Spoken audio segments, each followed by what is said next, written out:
அஸ்ஸலாமு அலைக்கும். Welcome to Sharmila recipes. எல்லோரும் எப்படி இருக்குங்க? எல்லோருக்கும் ஈத் முபாரக். எல்லோரும் நல்லா இருப்பீங்கன்னு நம்புகிறேன். எல்லாருக்கும் ஈத் எப்படி போச்சு? அல்ஹம்துலில்லாஹ். நாங்களும் நல்லபடியாக இந்த ஈதை செலிப்ரேட் பண்ணணும். லாஸ்ட்டு 2 வருஷமாக இந்த ஈது லாக்டவுன்லேயே போய்கிட்டு இருந்துச்சு. இந்த வருஷம் எல்லா ரிலேட்டிவ்ஸ் கூடயும் நல்லபடியாக சிறப்பாக கொண்டாடிப்பேங்கன்னு நம்புகிறேன். இதே போலவே நம்ம எல்லாருமே சிறப்பாக இந்த ஈதை எல்லா வருஷமும் கொண்டாட நம்ம அல்லாஹ்விடம் துவா செய்வோம். இப்போ பார்த்திங்கன்னா ஈதுக்கு மொதல் நாளே நாங்கள் வீடெல்லாம் லைட்லாம் டெக்கரேஷன் பண்ணி வச்சுருந்தோம். லைட்லாம் கட்டி டெக்கரேஷன் பண்ணி லைட்லாம் கட்டி வச்சுருப்பாங்க. இப்போ பள்ளியாசலில் நல்லா லைட்லாம் டெக்கரேஷன் பண்ணி சூப்பராக ரெடி பண்ணி வச்சுருந்தாங்க. இந்த கிளிப்பிங் 27ஆம் கிழமை எடுத்தது. நாங்கள் எல்லாம் தொழுவு போகும்போது எடுத்திருந்தது. நல்லா சூப்பராக டெக்கரேஷன் பண்ணியிருந்தாங்க பள்ளிவாசலை. இந்த 2 வருஷமாக பள்ளிவாசலில் தொழுவே போக முடியல. இந்த வருஷம் எல்லாருக்குமே தொழுவே கிடச்சிச்சு. இப்போ ஈதுக்கு போகிற ட்ரெஸ்ஸை நாங்கள் எல்லாம் எடுத்து வச்சுக்கிட்டு இருந்தோம். இந்த சாரீ கம்பி சாரீ. இந்த கம்பி சாரீ நான் 4000க்கு எடுத்திருந்தேன். இதை நான் 27ஆம் கிழமைக்கே வியர் பண்ணிட்டேன். இது என் பொண்ணுக்கு எடுத்த 27ஆம் கிழமை ட்ரெஸ்ஸு. இதை 27ஆம் கிழமை போட்டு விட்டுட்டேன். ஒரு வெஸ்டர்ன் ட்ரெஸ்ஸு. இது ஃப்ராக்கு. இந்த ஃப்ராக்கை ஈத் அன்னைக்கு போட்டு விட்றதுக்காக எடுத்து வச்சுக்கிட்டு இருக்கேன். நம்ம ஈத் அன்னைக்கு போடுறதுக்காக நம்ம மொதல் நாள் நைட்டே அதில் உள்ள டேகெல்லாம் எடுத்துகிட்டு ஸ்டிக்கர்லாம் பிச்சு வச்சுட்டோன்னா காலையில் தொழுவ போகிறதுக்கு போட்டுக்கிறதுக்கு கரெக்டாக இருக்கும். அப்படியே டைம் போய்கிட்டே இருக்கும். அதனால் எதுவுமே எடுக்க முடியாது. இது பசங்களுக்காக எடுத்த ஜீன்ஸு. இது பெரிய பையனுக்கு எடுத்தது cotton jeans, brown colour shirt.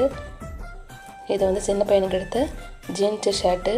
எல்லாருக்குமே 2 ட்ரெஸ் எடுக்க மாதிரி ஆகிடுச்சி. நம்ம 27 பெருநாக்கும் எல்லாத்துக்குமே 2 ட்ரெஸ் எடுக்கும். எல்லாருமே எடுப்பாங்க. இது ஹஸ்பண்டுக்கு எடுத்தது. ஹஸ்பண்டுக்கு 2 ஷர்ட் எடுத்தோம். 2 ஷர்ட்டில் ஒன்று கிரே கலர் ஷர்ட்டு, ஒன்று ஒயிட் கலர் ஷர்ட்டு. அவங்க ஜீன்ஸ் ஒரு 6 ஜீன்ஸ் அளவுக்கு எடுத்துக்கிட்டாங்க. நான் ஷர்ட் மட்டும் தான் இதில் காமிச்சிருக்கேன். இதில் உள்ள டேக் எல்லாத்தையும் நம்ம எடுத்து வச்சிட்டோம்னா காலையில் வியர் பண்ணி போகிறதுக்கு கரெக்டாக இருக்கும். இது லால்பட்டியில் வாங்கின ஃபேன்சி ஐட்டம். என் சாரியை லால்பட்டியில் தான் நான் வாங்கியிருந்தேன். கம்பி சாரினா எனக்கு ரொம்ப பிடிக்கும். கம்பி சாரி எல்லா கலர்லேயும் இருக்குன்னு நான் பிளாக் கலர் எடுத்தேன் இந்த வருஷம். இது என் பொண்ணு கடையில் எடுத்தது காப்பு மாரி.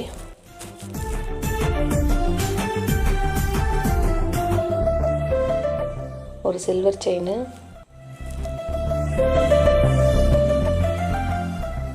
அப்புறம் இது ஒரு பிரேஸ்லெட்டு, ரோஸ் கோல்டு பிரேஸ்லெட்டு. இதை அட்ஜஸ்ட் பண்ணி சின்னதாகவும் பெருசாகவும் ஆக்கி போட்டுக்கலாம். ஒரு நெக்லஸ் எடுத்திருந்தேன். இது இந்த ஃப்ராகுக்காக எடுத்த தோடு. அவளுக்கு இயரிங்ஸ்னால் ரொம்ப பிடிக்கும். இது ரோஸ் கோல்டு தோடு தான். ரொம்ப நல்லாயிருக்கும். ரொம்ப நாளைக்கு கிடக்கும், வீணாகவே போகாது. பாருங்கள், அதில் ரெட் கலரில் ஸ்டோன் வச்சா மாதிரி வாங்கியிருந்தேன். அந்த ட்ரெஸ்ஸுக்கு மேட்சா. இது ஸ்டோன் வச்சு ஹார்ட் போட்டா மாரி ப்ரேஸ்லெட் வாங்கியிருந்தேன். இப்போ லால்பட்டியில் வாங்கினா ஷஹானா கடையில் ஹிஜாப் வாங்கியிருந்தேன். ஹிஜாப் ஒரு 4 ஹிஜாப் வாங்கியிருந்தேன். முன்னாடி ஒரு ஸ்டோன் வச்சு ஹிஜாப் மாரி காமிச்சிருந்தேன். இது கீழே பபிள்ஸ் வச்சுருந்தா மாதிரி ஒரு ஹிஜாபு. இது ஒரு ஹிஜாபு, கட்டமாக போட்ட மாதிரி ஒரு ஹிஜாபு.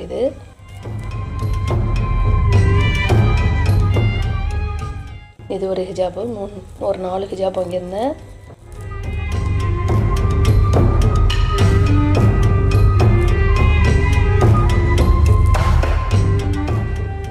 அதுக்கப்புறம் நான் மருதனை விட ஆரம்பிச்சிட்டேன்.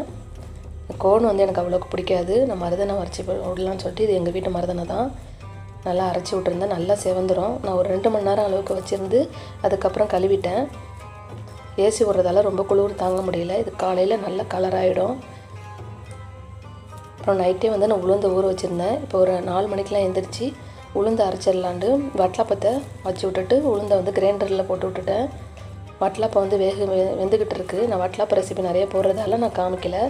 இப்போ கேசரி பண்ணிடலாம். ஒரு 2 கப் அளவுக்கு கேசரி எடுத்திருக்கேன். இந்த ரெசிபி உங்கள்கிட்ட ஷேர் பண்ணிக்கிறேன்.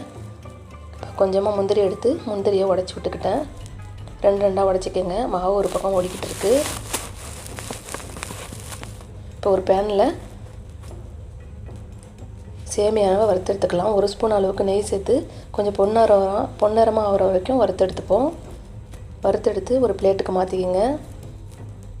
இப்போ அதே பேன்லேயே 1 ஸ்பூன் அளவுக்கு நெய் சேர்த்துக்கலாம். நெய் சேர்த்து முந்திரியை வறுத்தெடுத்துப்போம். திராட்சை சேர்க்க வேணாம். திராட்சை சேர்த்தோன்னா நம்மளுக்கு கேசரி கொஞ்சம் ரொம்ப புளிக்கிற மாதிரி இருக்கும். அதனால் முந்திரி மட்டும்தான் அந்த கேசரிக்கு சேர்க்கணும். முந்திரி நல்லா பொன்னரமானோன்னே ஒரு பிளேட்டுக்கு மாற்றிப்போம். இப்போ அதே பேன்லேயே இன்னொரு ஸ்பூன் அளவுக்கு நெய் சேர்த்து ஒரு துண்டு பட்டையும் 2 ஏலக்காவும் சேர்த்துக்கலாம். ஏலக்காவும் சேர்த்துட்டு 1 கப்பு 2 கப்பு நான் கேசரி செய்கிறதால 1 கப்புக்கு 2 கப் அளவுக்கு தண்ணியை சேர்த்துக்கோங்க. நான் 4 கப் அளவுக்கு தண்ணி சேர்த்துட்டு கொஞ்சமாக ஃபுட் கலர் சேர்த்துருக்கேன். ஆரஞ்சு கலர் ஃபுட் கலர் சேர்த்துருக்கேன். சேர்த்து நல்லா கொதி வந்ததுக்கப்புறம் நம்ம வறுத்தெடுத்த சேமியாவை சேர்த்துக்கலாம். சேமியாவை வறுத்து தான் நம்ம கேசரி கிண்டணும். அப்போ தான் நல்ல ஒரு ருசியை கொடுக்கும். இப்போ சேமியா சேர்த்து நல்லா கொதி வந்ததுக்கப்புறம் சுகர் சேர்க்கலாம். நம்மளுக்கு கேசரி செய்யும் போது ரொம்பவும் சேமியா குழையக்கூடாது. இப்போ ஒரு பிஞ்ச் அளவு சால்ட் சேர்த்துருக்கேன்.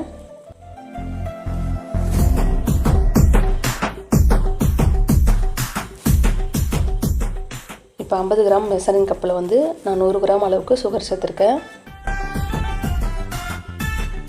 சுகரை எடுத்து கொடுக்கறதுக்காக நம்ம சால்ட்டும் சேர்த்துருக்கோம். சேர்த்து நல்லா மிக்ஸ் பண்ணி விட்டுப்போம்.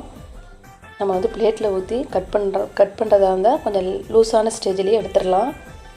இப்போ முந்திரியை சேர்த்துக்கலாம்.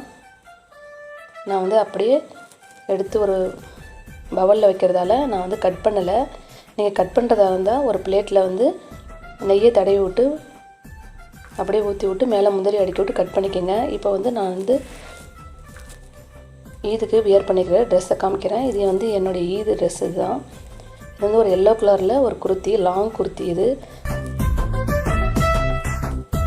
நல்லா எம்ப்ராய்டிங் பண்ண குர்த்தி தான். இது கையிலையும் பார்டர்லேயும் நல்லா எம்ப்ராய்டிங் பண்ண குர்த்தி. அதுக்கு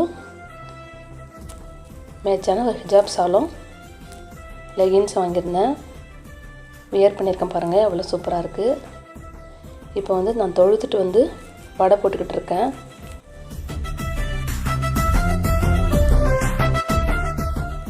இப்போ எங்களுக்கு பள்ளியாசலில் தொழு வச்சுருந்தாங்க.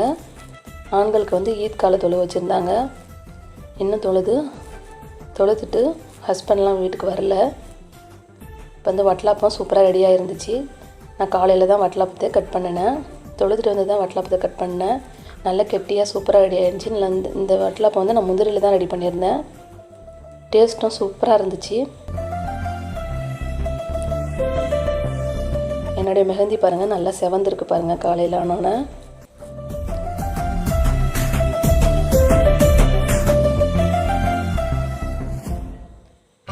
இப்போ இட்லியும் ஊற்றிடலான்னு சொல்லிட்டு நான் இட்லியும் ஊற்றி ரெடி பண்ணிக்கிட்டு இருந்தேன்.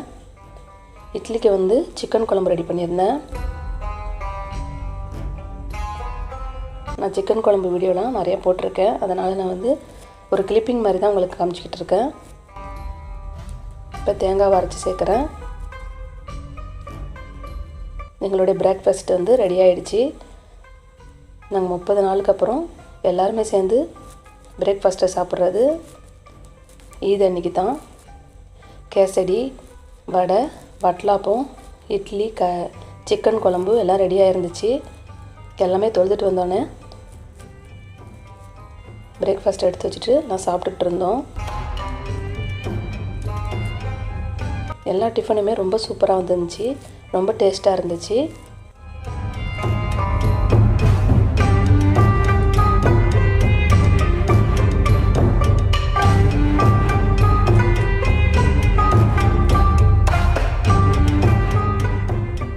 அல்ஹம்துலில்லாஹ் இந்த இதை எங்களுக்கு காலையில் பிரேக்ஃபாஸ்ட் சாப்பிட்டுட்டு நல்லபடியாக போய்கிட்டு இருந்துச்சு. நான் நிறையா செய்யலான்னு பிளான் பண்ணிக்கிட்டு இருந்தேன். ஆனால் நாங்கள் நோன்பு வச்சதால் அதிகமாக என்னால் செய்ய முடியல. ரொம்ப டயர்டாக இருந்ததால் செய்ய முடியலை. அதனால் கொஞ்சம் கம்மியாகவே செஞ்சுக்கிட்டேன். எப்பயும் செய்கிற மாதிரி வட்டலாப்பமும் கேசரியும் செஞ்சுக்கிட்டேன். நிறைய பேர் வீட்டில் பாயாசம் செய்வாங்க, சீர் குருமா செய்வாங்க. நான் எப்பயுமே கேசரி தான் செய்வேன். ஒரு வீட்டில் ஒரு விதமாக செய்வாங்க. ஆனால் எல்லோரும் வீட்லேயும் ஸ்வீட் வந்து காலையில் செய்வாங்க.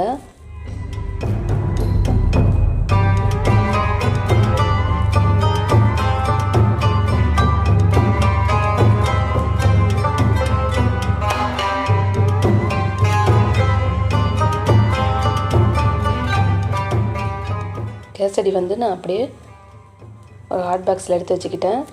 நீங்கள் கேசரி செய்யும்போது உங்களுக்கு வந்து கட் பண்ணணுன்னா நீங்கள் வந்து ஒரு பிளேட்டில் நெய்யை தடவி விட்டுட்டு அதை ஊற்றி விட்டு நல்லா ஆற விட்டுட்டுங்கன்னா கத்தியை வச்சு கட் பண்ணாங்கன்னா நல்லா கேக் மாதிரி சூப்பராக வரும்.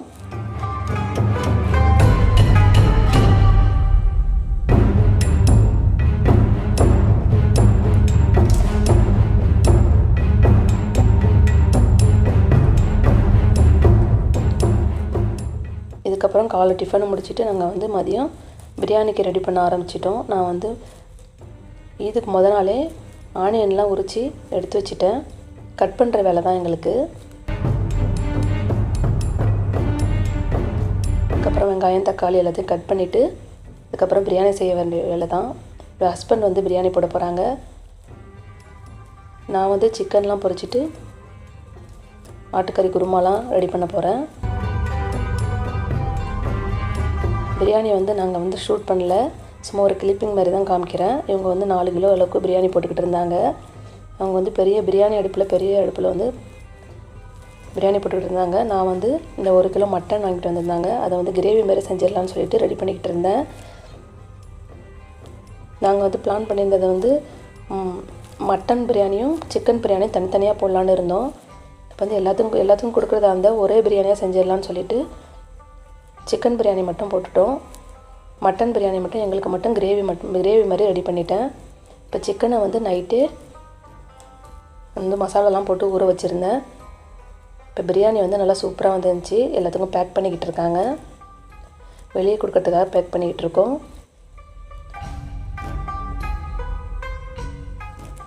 சிக்கன் பிரியாணி போட்டு ஆனியன் ரைத்தா வச்சுருந்தேன். இப்போ வந்து அப்சர் தான் வெங்காய பச்சடியை பேக் பண்ணிக்கிட்டு இருக்கான்.